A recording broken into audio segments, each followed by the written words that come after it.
Good afternoon, everybody. Thank you for showing up. My name's Scott Hoberg, and I am an attorney at Dever Hoberg, where primarily what I do is estate planning and probate. What that basically means is I try to make sure that all of our clients have the estate planning documents that they need so that they are able to make the decisions that they want to make with regards to their health, their family, and their property. And then in addition to that, I represent the estates of those individuals once they pass away in probate court, which is the place where property gets determined when somebody passes away. Now, we've got a lot of information in today's presentation, so I'm going to do my best to cover everything as it relates to the importance of having a will as part of your estate plan if you don't have one already. After that, if there are questions at the end of it, I'll be happy to answer them. If you have a personal question, specifically something relating to your life or your family or your property that you want to have clarified, I'd be happy to answer that as well. And more importantly, I'd be happy to answer that kind of more of in a private sort of setting immediately after this to make sure that you are able to be as discreet as possible if that's something that's important to you. Now, when we're discussing a will is part of what is generally considered an estate plan. An estate plan is what your plans are when you pass away or when you become incapacitated or unable to make a decision just because of health, whether it's physical or mental. Generally speaking, when we're talking about estate plans, we're talking about four core documents. The first document that just about everybody needs is a financial power of attorney. Another document is a healthcare power of attorney. And then the other two documents are living wills as well as last wills and testaments. And I'll discuss just in a moment what the difference is in each of those. Other families or your family may also have trusts or other estate planning documents, and really those documents are based on kind of an as-needed basis. Maybe not everybody needs those sorts of documents in their family, but just about everybody that's living, breathing, walking, and is capable of entering into a will should have one, and we'll get into the reasons why they're so important when it comes to your estate plan as well as your family. So, what exactly is a will? A will is a written document. It's a document that states where you want your property to go when you pass away.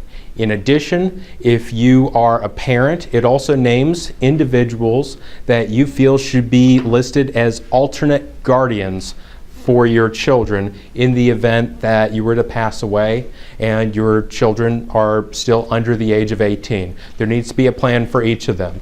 And a will is the formal document that you sign, you execute, it's another word for signing, that makes sure that courts can formally recognize what your desires are. You may have seen on television people perhaps doing video recordings of themselves saying, "These are my final desires."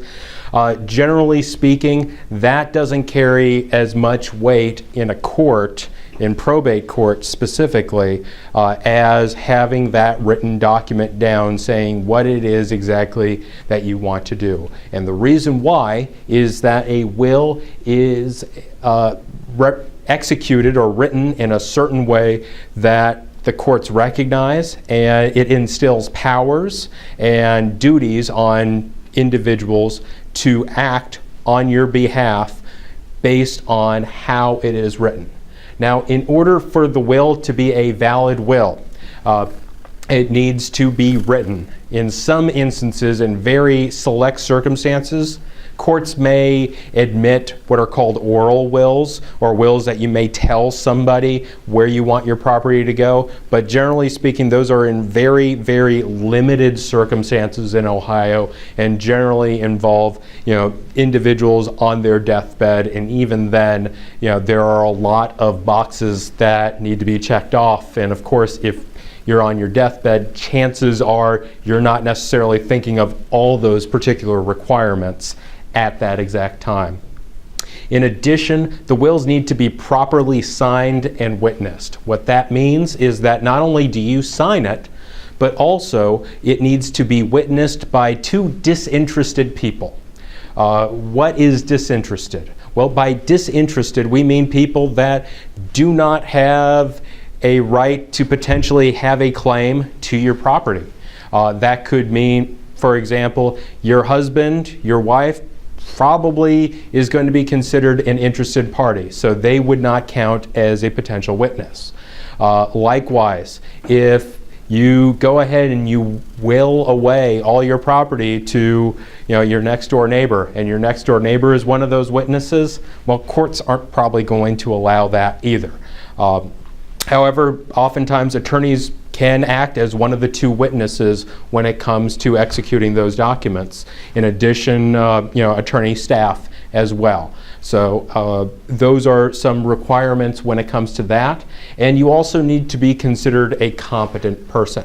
Now, what that means is that you need to be of at least 18 years old and be of sound mind at the time that you make your will. And of sound mind is one of those loaded legal phrases where there are a lot of requirements to determine whether or not someone is of sound mind. Because later on, when the will is submitted to the probate court, if there are questions about whether or not you were of sound mind at the time that you signed those documents, then that could be grounds for contesting the will, or to say, you know what, this document is not a valid one because the person that wrote it was not thinking clearly, and because they weren't thinking clearly, this isn't exactly what they wanted to do when it comes to their property. And that could mean one of two things. It could mean that we jump into what the baseline rule for distributing your assets would be at death, or it could revert back to a previous will or fall back to a previous one that you may have signed and executed properly even before that date. So when we are talking about what sort of property that a will disposes of when you pass away, or a will takes care of, it can include your real property, such as real estate. It could also include bank accounts, as well as just things, items, collections, heirlooms, things that are of important sentimental value to you. What courts do distinguish, though, a bit is whether or not the property that you have in the will is what's considered probate property. Now, probate property is just a simple term for property that probate court has the ability to take care of.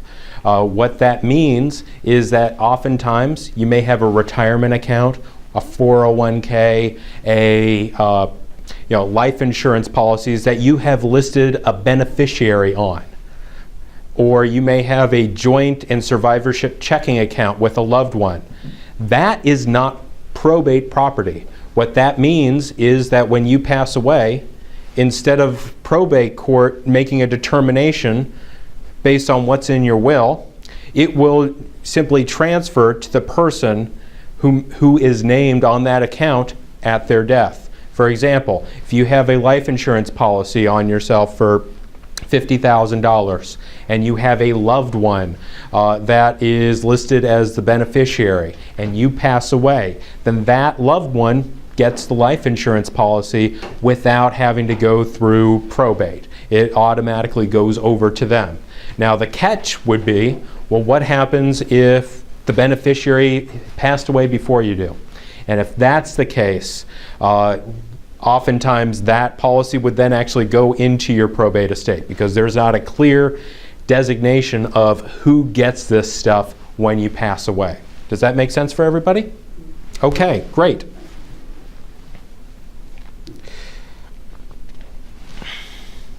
Now, in addition to the requirements for a will, there are also some requirements for revoking a will or undoing a will. And oftentimes, if it's created by a writing, you can revoke your will also by a writing.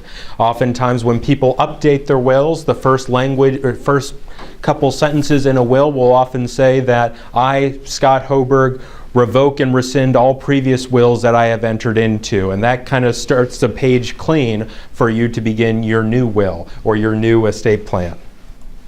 So, just to clarify a couple things, because I know it's, we're talking about moving targets here when we're talking about estate plans that are where all these documents are lumped together. A living will is different than a last will and testament. When I'm discussing a will today, I'm going to be referring to the last will and testament, which basically says where your property goes when you pass away. A living will is different. A living will simply states what medical care you want when you are terminally ill or incapacitated and unable to be revived. It's basically the document that outlines what your comfort care is going to be. So when somebody's discussing their living will, they're talking about what they want to have happen to them while they're living. That's probably an easy way to think about it. When you're talking about your last will, you're talking about the final document that courts are going to recognize when it comes to resolving your property. So if you have stuff in your living will, oftentimes it will list things out such as what your stances are on hydration, life support, just other sorts of what are called palliative or comfort care. A living will isn't going to outline anything involving your property. It also isn't going to outline anything involving the care of your children. But the thing that does tie both of these things together is that they're documents that everybody needs, as well as they are oftentimes written documents that need to be written down in order for them to be properly enforced. So, when you pass away, if you pass away without a will, the good news is that you do have a will, essentially. The bad news is that the state of Ohio is the people that actually wrote it for you. And unfortunately, when it comes to what the default rule, and I'm going to say what when I'm talking about wills that or people that pass away without a will, I'm going to refer to what's called the default rule, which is basically what Ohio law says how everything gets to be divided. What Ohio law says when you pass away, it's pretty much etched in stone. It's unable to really be flexible at all, and it really doesn't take into account the 21st century family, and it barely took into account the 20th century family. When we're talking about passing away without a will, oftentimes it just rigidly distributes property to your children, and if your children are not alive, then to your grandchildren, then to possible sisters and brothers you may have, or parents, depending on how things go. And it's based on a percentage basis. It doesn't outline any specific piece of property that you may want to give to somebody. It also doesn't outline issues that can become complex in terms of, well, how are we going to deal with a piece of property that's supposed to be split three ways? Do the folks want to hang on to it together? Is the goal to sell it and split the proceeds? Do we want the family members to come to that decision themselves? Or have we already kind of made that decision for them and want our will to dictate what that document or what those rules are going to be?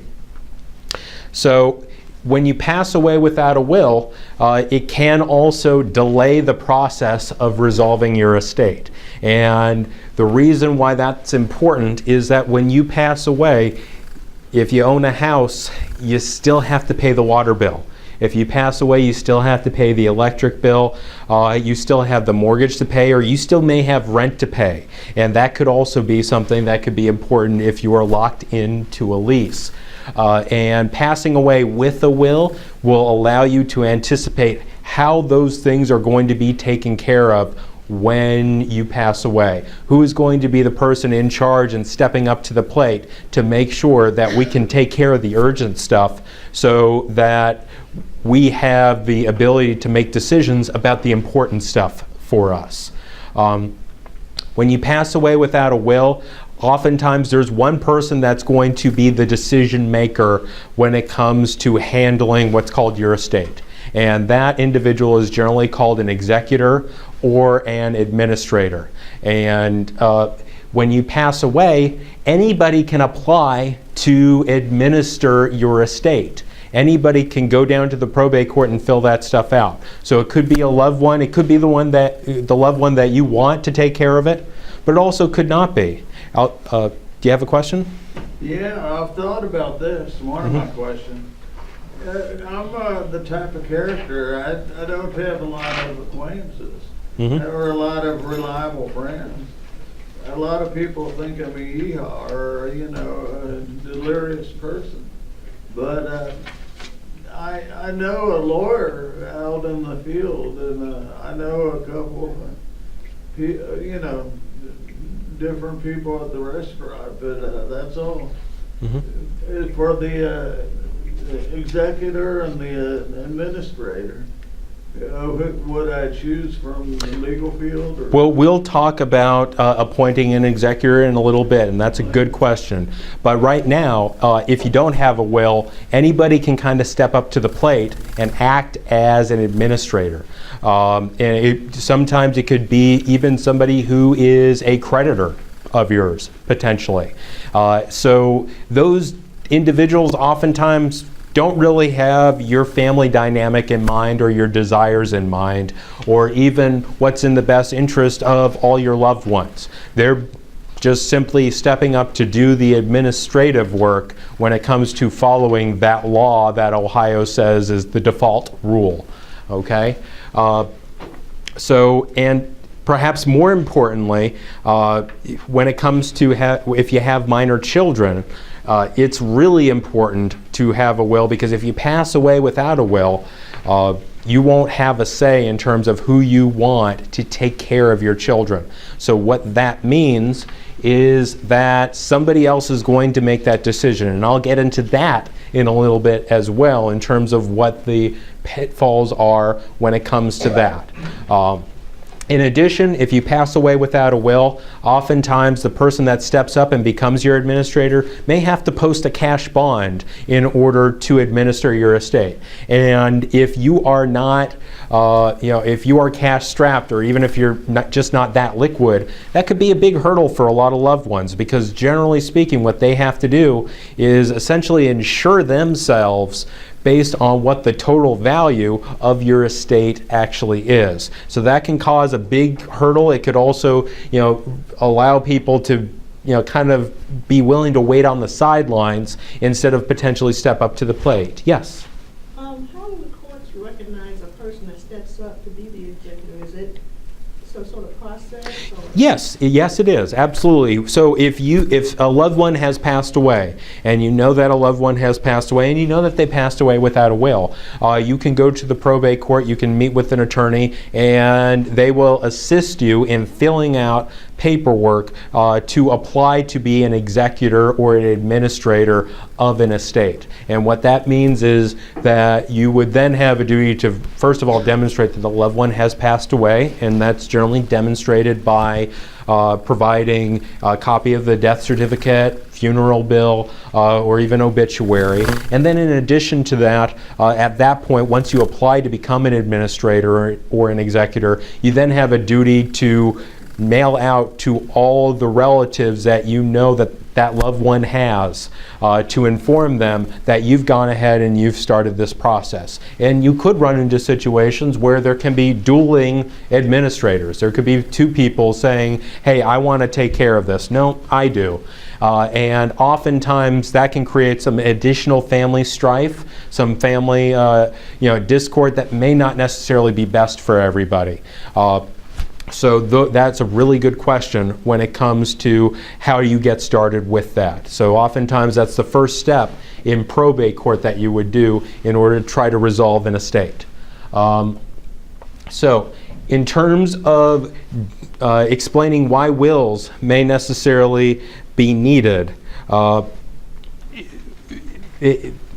reasons why include your ability to appoint the right person to administer your estate, the ability for you to specifically make gifts to people of specific things that are important to you, to distribute property to your loved ones the way that you want them to be distributed, your ability to appoint guardians, to minimize confusion amongst family members and loved ones in terms of who gets what and why that's important, to potentially minimize the amount of costs, whether we're talking about legal costs or just costs of time, effort, and pain when it comes to the bond process, as I explained, to minimize the possibility of will contests, and then also just as a important role that the will has to be really the foundation for your estate plan once you pass away. So, when it comes to appointing the right person to administer your estate, and I think this kind of dates back to your questions, or generally speaking, you can nominate whomever you want in your will to be an executor for your estate. It could be a lay person, it could be an attorney, it could be a neighbor, a friend, a spouse, a loved one, a brother, a sister, whomever you feel comfortable with and whomever you trust the most when it comes to that.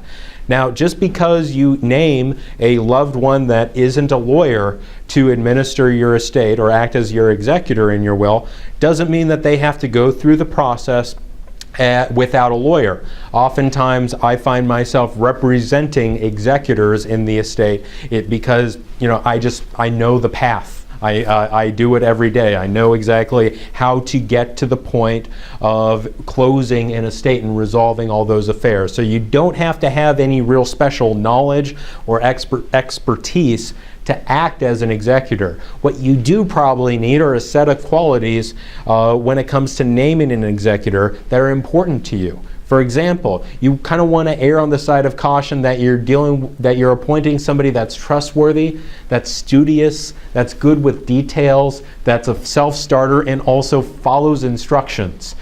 Because the instructions that they're going to be following, it's law. It's stuff that they have to follow. They're going to have what are called duties, that if they breach that duty, there is a consequence to that they will not like.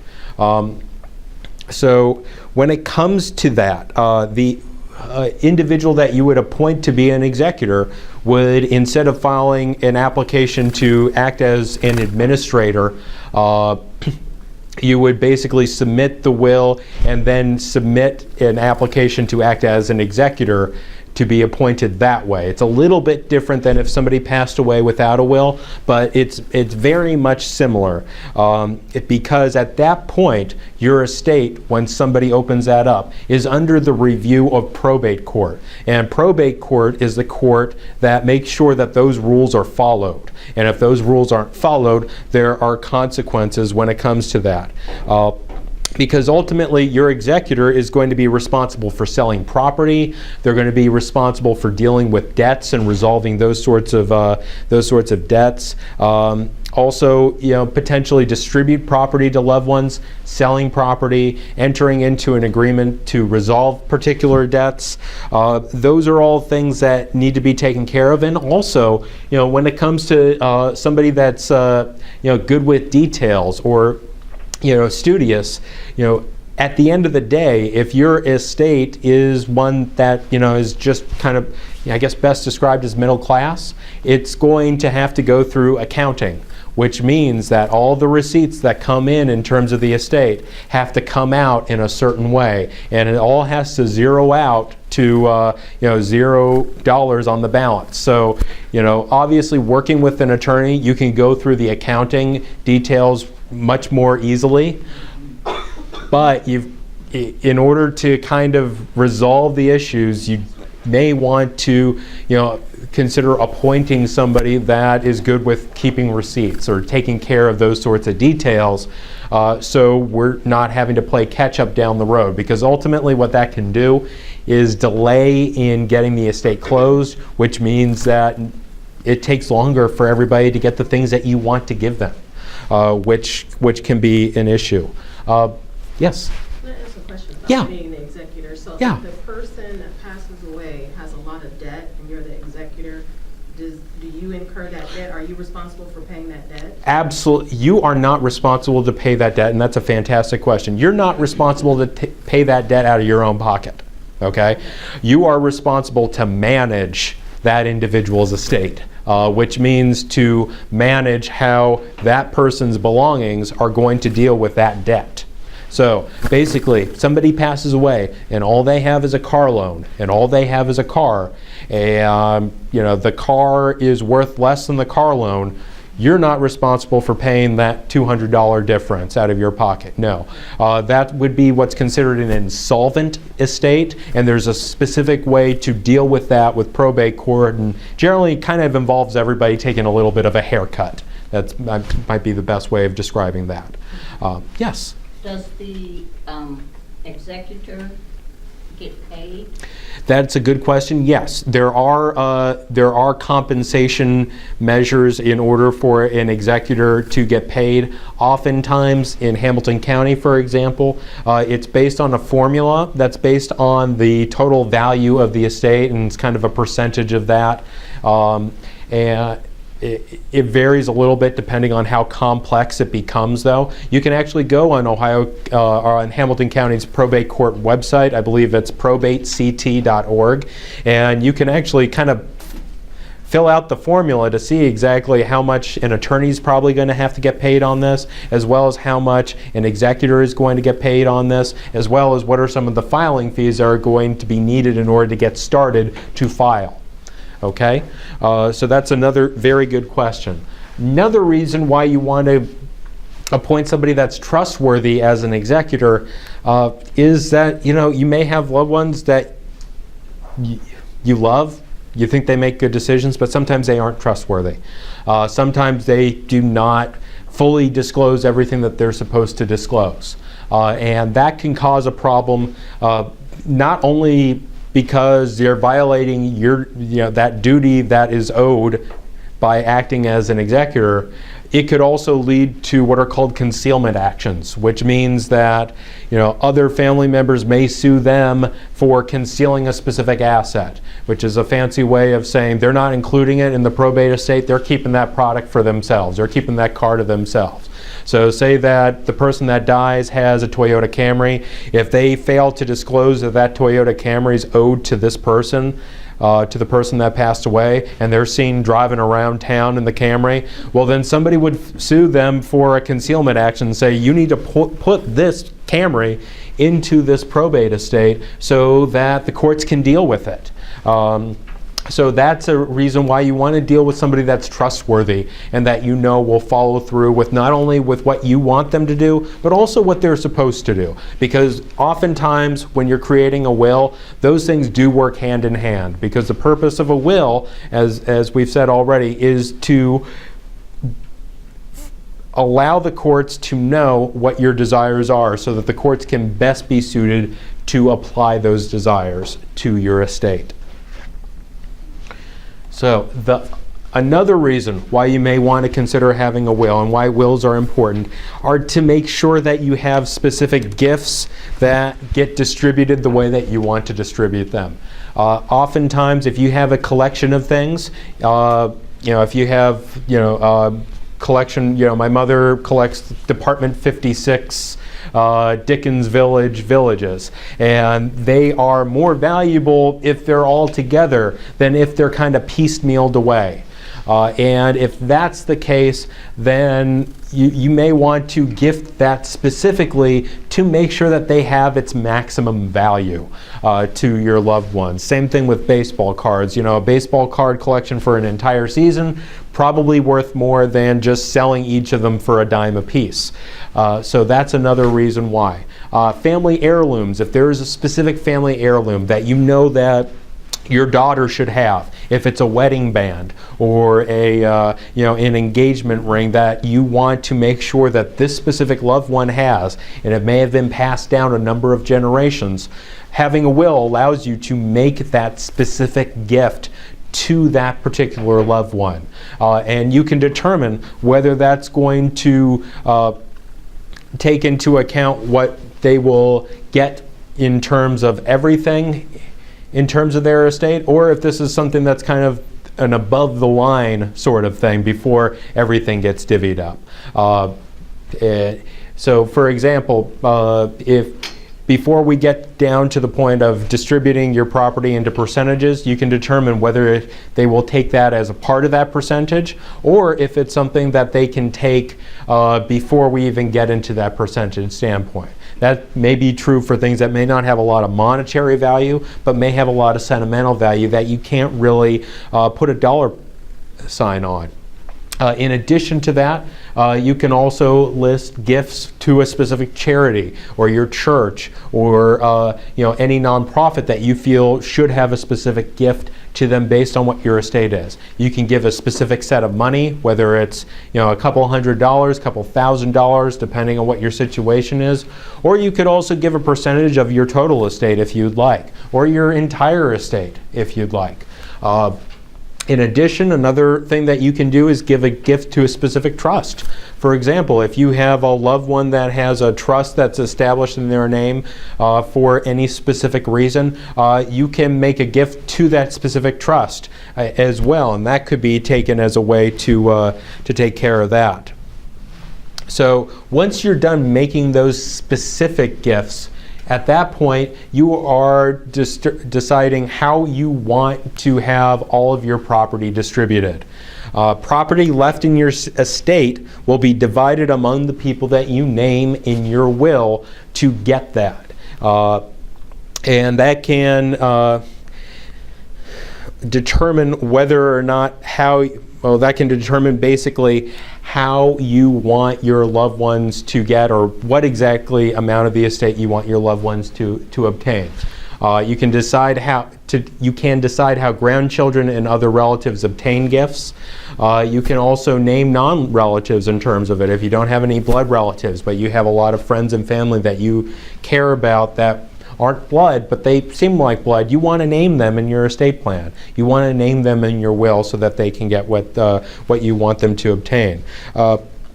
Because if you pass, in Ohio, remember, if you pass away without a will, you don't have a say in that. But if you pass away with the will, you get an opportunity to have a say in that. You also get an opportunity to say how that distribution is going to be made. In Ohio, if you pass away without a will, if you have a son that passes away perhaps before you do, automatically his share will go down to his grandchildren once you pass away. So basically, if you have a son that passes away before you do, his share will be taken over by his kids or your grandkids. If you do create an estate plan, and you may recognize that may not be the best way of dealing with things. You may decide that it would be better that his two other siblings divide those assets amongst themselves rather than giving it directly to the grandchildren. This can be true if you have grandchildren that may not be of an age where they are mature. Maybe they are spendthrifts. Maybe they are just not that good with money themselves. Maybe they have potentially some sort of illness or some sort of special need that qualifies them for Medicaid, and perhaps taking assets or receiving assets can jeopardize their ability to receive those sorts of benefits. So those are all things that you want to at least consider or take care of or plan if in the event that you have a will. Yes? If you don't have a will, can you have just a legal notarized document stating, like, I want to leave this house to so-and-so? Is that valid? Well, in a very narrow situation, yes. And the only way that that could be is that if they are also on that deed of yours, and if it's a joint and survivorship deed. So if you have a joint and survivorship deed with a loved one, that means when you pass away, they kind of jump in with, on that deed. Okay. So you could always just add their name to the deed beforehand. Potentially, yes. Now, it's different if you've got a mortgage on it, certainly, Okay. because the mortgage company won't allow you to do that. Right. What they'll do is potentially call the note. Right. You could, what you may be describing, I think, is a joint and survivorship deed, because those are notarized. Wills are not notarized, or they don't have to be notarized. Again, it needs to just be witnessed by two disinterested people. Sometimes I see wills that are notarized. Sometimes I notarize a will just in case, if I know that they're going to be moving to a different state, and different states have different requirements when it comes to whether or not a will is valid. But in Ohio, you don't need to have a notary for a will, and a court won't recognize a notarized document instead of a will if there's a will there. And oftentimes they probably aren't going to recognize just a notarized document either. So that's a good question, because oftentimes, when you think of notary, you're thinking of something, you've got that heightened sense that this is something that's important, it's valid, it's truth, because it is affirmed that this person signed this in my presence, and I'm a notary as commissioned by the state of Ohio and required to do that.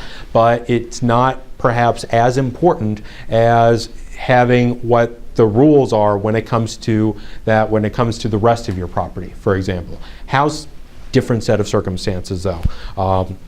So that's a good question. You did say that, I want to make sure I Yeah. remember, that it can go into survivorship. Yes, if you have a deed that is what's called a joint and survivorship deed. So it either says it on the label that it's a joint and survivorship deed, or it may just say general warranty deed, and then in the language of the deed it says with held joint in right of survivorship, spouse A and spouse B. Then when you pass away, that spouse basically just assumes the house. And when that last person, though, would pass away on that, Yes, then that would be an issue. correct. So it would have to name a child or something like that after the, You could name a child, or it could just go back into their probate estate. so if Yes. there's one child left and that child has children, would it automatically go to those children, or would something additional? It wouldn't go to those children. So if you have spouse A and spouse B, spouse A dies, and then the property is just left with spouse B.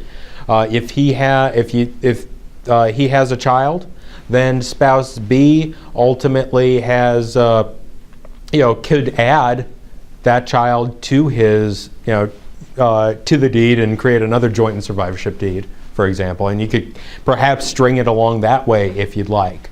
But ultimately, you can't name. It's probably not going to work to name 8 people to a particular deed. That's probably going to create more issues than just simply going through the probate court, or simply maybe even placing it in a family trust at that point, if the goal is to maintain that specific house or that unique piece of property, for decades. Yes. You kind of touched on something. Yeah. And piggyback on that question. What if the house at 123 First Avenue is in John Smith and Mary Smith's name, Mm-hmm. and Mary dies, then John gets the house, Yes. right? Yes. And if John remarries and has children, it's still John's house, not the other children, right? Right, because it's still in his name. His name. Yes. So when the first spouse passes away, oftentimes they'll file something called an affidavit for transfer to survivor in the recorder's office to just show that we're removing the deceased spouse to this deed. Now, when he remarries, now, the question is going to be what's going to happen when he passes away. Because when he passes away, especially if he has children from a prior marriage, that is when there are a lot of rules at place in terms of what the spouse can get, what the children from a previous marriage can get. And some of those things are not able to really be resolved by just writing a will. That's where you want to really look into perhaps trust documents to take into account the fact that when these wills were initially, when these default rules were written, or even when, the rules involving wills were initially written, they weren't thinking about second marriages. People didn't have second marriages that often back then, and because of that, you've got to take a couple of extra steps to get your desires met if you don't like what the default rule is in Ohio when it comes to second marriages and assets going to children. Yes? Second part of the question. Yeah. So I own this home, Mm-hmm. and I have specific ideas of how I want it to go. Can I then put that house at 123 First Avenue in a trust fund, and then the trust would not be able to be broken because the rules of the trust would be as I stated? Right. So that kind of touches on, and I apologize if I'm, jumping to some conclusions, but that, placing it in a trust allows the trust to make its own rules when it comes to how the property is going to be taken care of, and who's going to be the person in taking care of it, and who's going to be the people that are, or who are going to be the people that are going to benefit from it. So yes, and it would be independent of what probate court would say that, if you pass away and you remarry and you have a spouse, the spouse would get a percentage or gets a dollar amount of the total estate compared to what the children get. It gets convoluted again when it comes to when you have a second spouse. So again, it's really important at that point to meet with an attorney to make sure that your desires are met and taken care of and fully examined to make sure that your wishes are followed. Another reason that we mentioned that wills are important is the ability to appoint a guardian for your minor children when a loved one, if you were to pass away. If you do not pass away, or if you pass away with minor children without naming a guardian, the court is going to appoint whomever they want to appoint. And the reason why this may be important is that we all have family members that look great on paper. They are successful financially. They may have the standard American dream of financial independence. They may appear to be great family people, but underneath the hood, they could just be a complete mess. We're all varying degrees of messes, but everybody right now has that one person in their family that looks good on paper, that may not necessarily be the person that you want to take care of your minor children. So your documents, your will allows you to not name that hot mess as the person that's going to take care of your children until they're 18 years old. It allows you to name somebody that you feel would be better and more appropriate in order to do that. And it may not even be the hot mess sort of circumstance. It may just be a family member whom you just don't see eye to eye with in terms of what values are important to you, how you want to raise your children, what sort of discipline should be used on your children, what sort of faith tradition you want to raise them in. Those are all things that you want to make sure that you think of when you're creating your estate plan if you have minor children, and how you want to go forward with that. It also allows you to provide some contingency plans. You can list, in addition to naming multiple executors or naming, if kind of use a sports metaphor, you can have a depth chart in terms of who you want to be an executor. You can have your first string quarterback, you can have your second string, and then you can have your bench warmer or the clipboard holder. And then also, it could be for the guardians as well. You could have the first person that you can name as many people as you want and rank them in terms of priority. Because sometimes people just may not be in a position to be able to raise a kid until you're 18. Maybe that loved one one that you want to be your executor, maybe they're on the other side of the world half the year working for P&G, and they may not necessarily have the time to take care of these things. So it's always good to plan ahead, and part of creating a will is, there's a reason why it's called estate planning. It's to do that planning ahead of time and make those decisions ahead of time, and try to exhaust all of those desires ahead of time so that you have an ability to take care of that. Another reason why wills are important is that it minimizes confusion.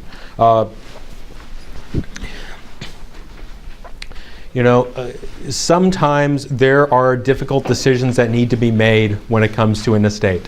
When it comes to selling a home that people have lived in for decades, that they kind of want to pass on to the next generation, but if there are 3 or 4 siblings and they just can't get along to compared to who's going to get it, it may have to be sold.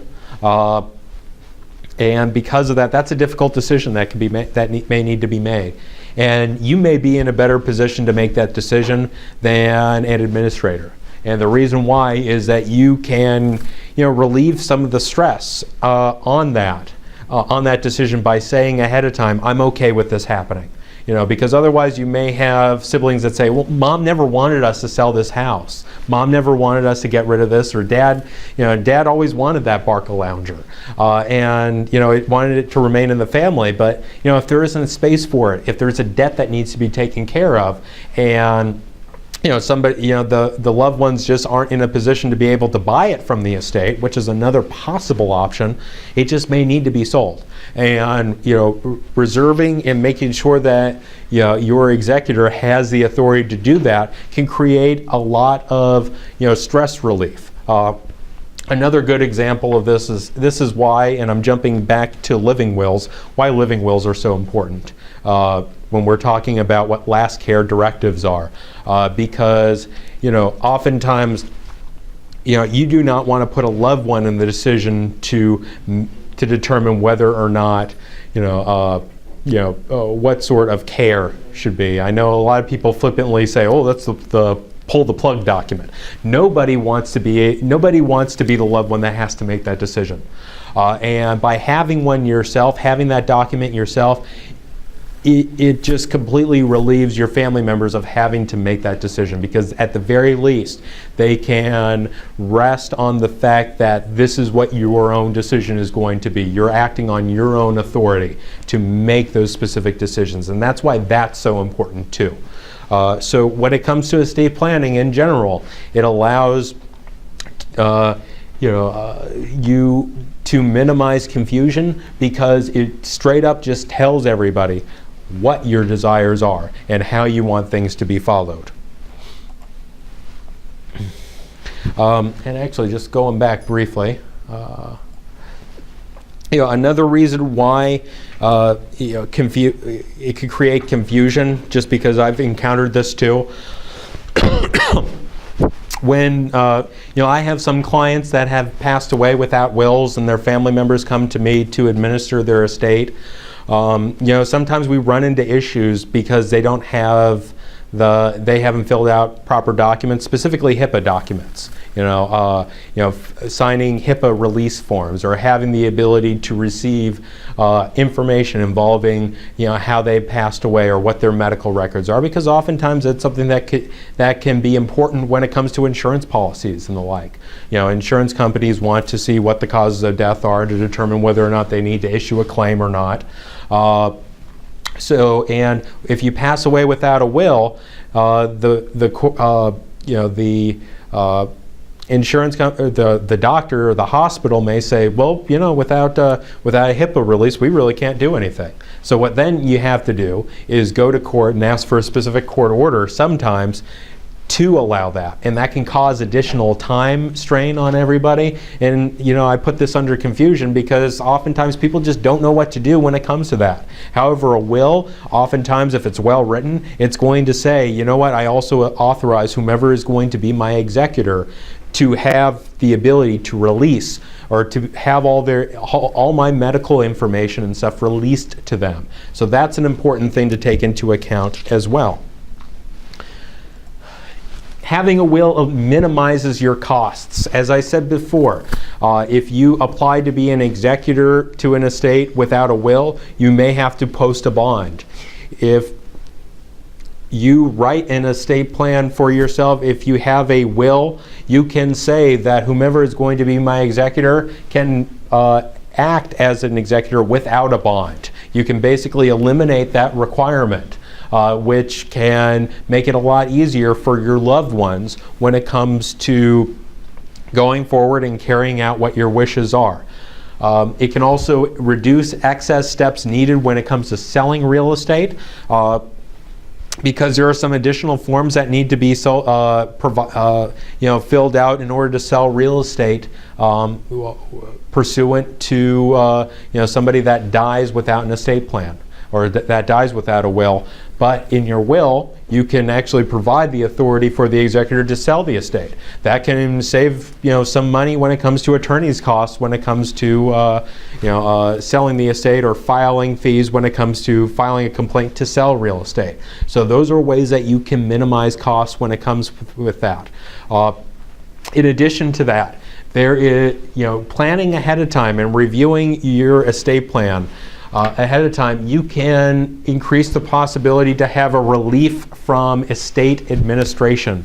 That's a fancy way of saying being able to jump into the express line or the U-scan line at Kroger when it comes to probate court. Because if your probate estate is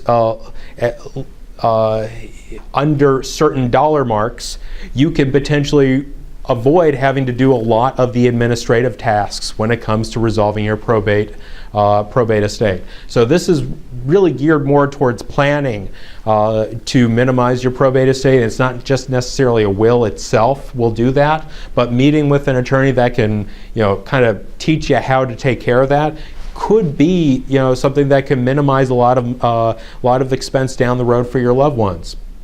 And ultimately that would minimize the size of your probate estate.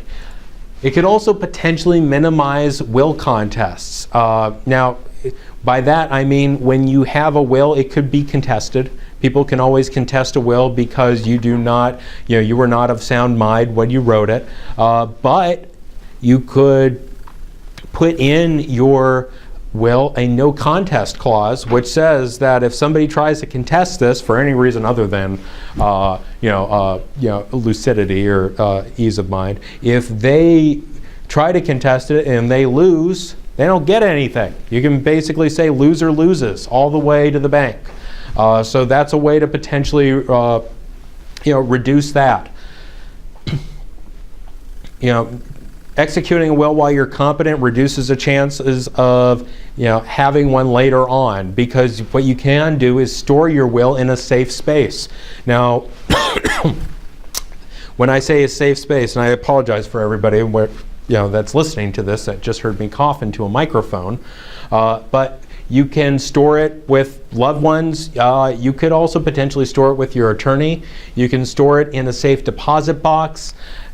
Normally speaking, storing it in a safe deposit box isn't the best idea, because if somebody doesn't know the combination, you have to file for a court order to open it, and half the time the whole purpose of estate planning is to try to reduce the number of court orders that you ask for.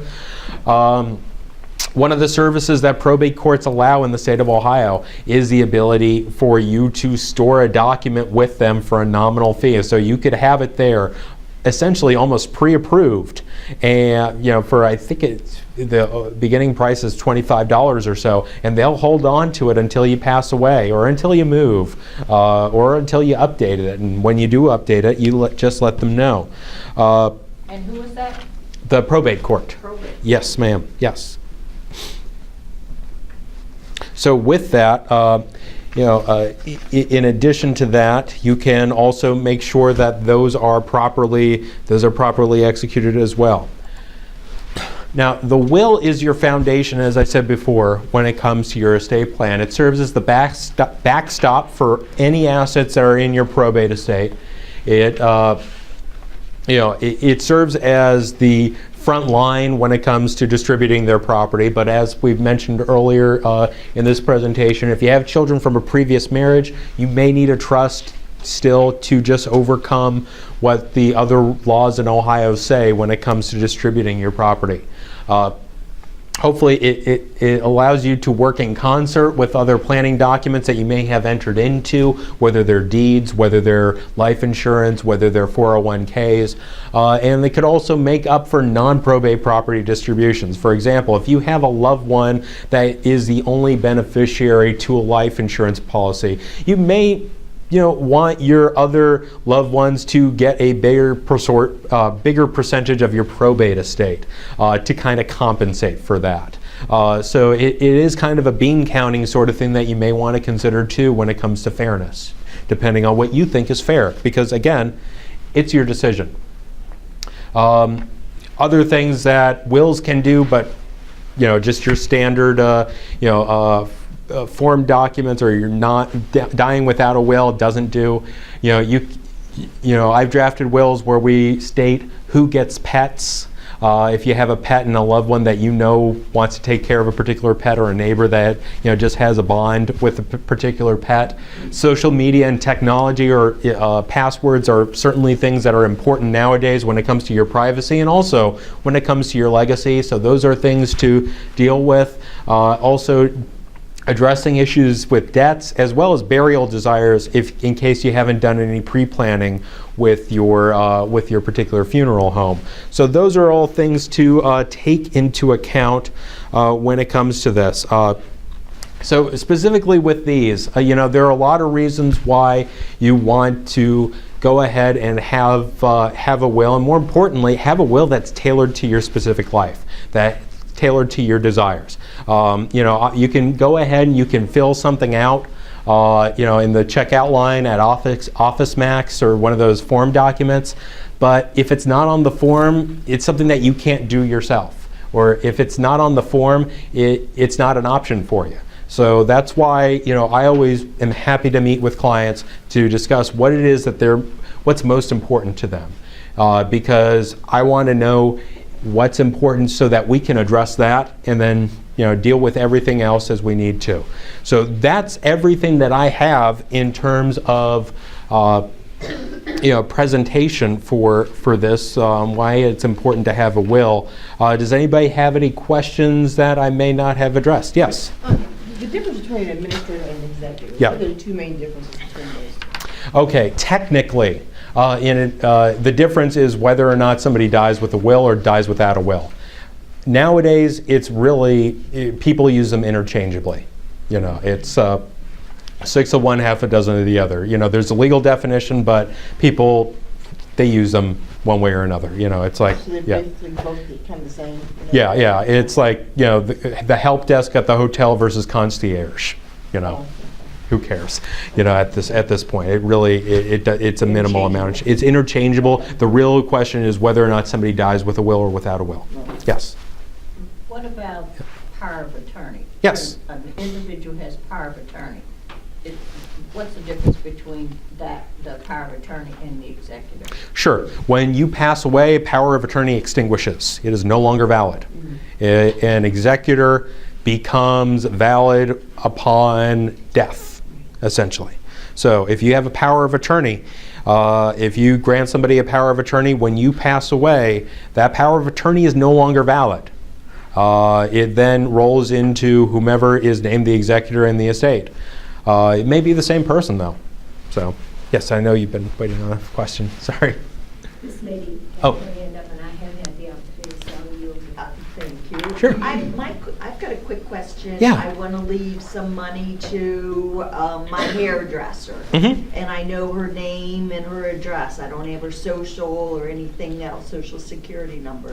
Do I just add those details? Absolutely, you would add those details, correct. As much detail as you think that you would need in order to get a hold of them once they pass away, or once you pass away. Because, it may take, so name, phone number, address. I've seen some of their email address because people tend to hold on to those rather than the other two, though everybody seems to be holding on to their cell phone numbers now. So, whatever, because ultimately it's going to be the responsibility of the executor to track that person down to make sure that they know that they've got something waiting for them. And then can I also add in my will tax consequences if I want, say, my nephew to get $5,000 without him having to pay taxes on that? Do I initially have to give him $5,500 because he's going to be taxed on it? Yeah, that is something that you do. There are things that you can't, I'll just put it this way, there are things you can't do and things that you can do when it comes to that. Ohio doesn't have an estate tax or a gift tax anymore, which is good. There's still the federal one, but that doesn't kick in until, about 11.5 million now, so we don't have to worry about that potentially. Maybe you do, and if you do, more power to you. I don't have to worry about that. But yeah, income tax consequences, those are things that generally it would essentially be their responsibility in all likelihood ultimately. So if you do want to factor into the extent that, maybe I'll give $5,500 instead of $5,000, that's one thing. You can't condition gifts in your will. For that, you actually have to have a trust. So if you want to be able to control the money after you die, that's where you would need a trust as opposed to just a standard will. Yes? The executor or administrator, what power does he have to acquire property that may be in somebody else's hands? He does have that power. He does have the power to try to obtain that. And ultimately it would be kind of the threat of a concealment action, again, just kind of from the position of an executor as opposed to a loved one.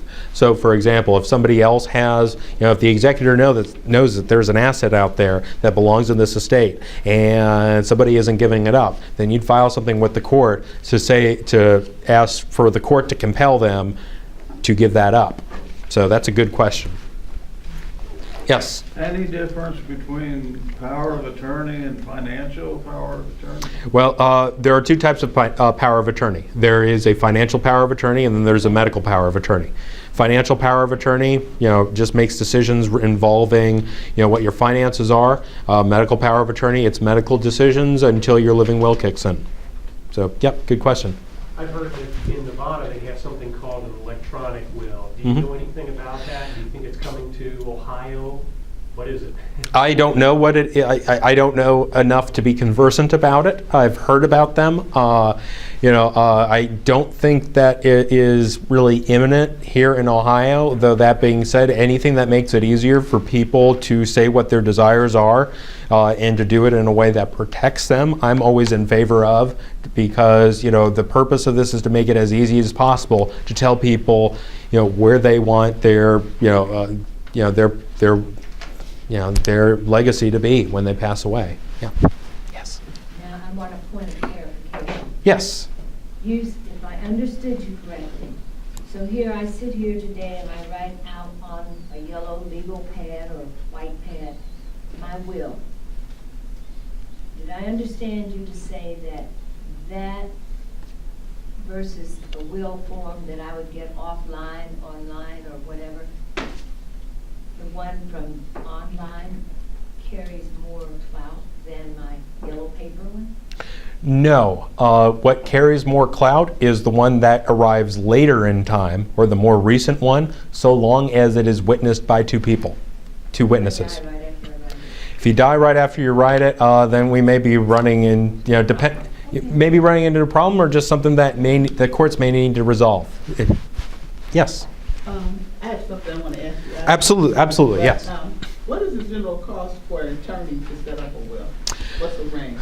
It varies, and I'd be happy to kind of, I know we're recording here, so it's a little bit difficult for me to, say that because my prices can change as market rate ranges depending on how long this is up. But I'd be happy to kind of explain that to you, and it does vary. Depending on how much of how much drafting that you want, how much specific, how specific your situation is.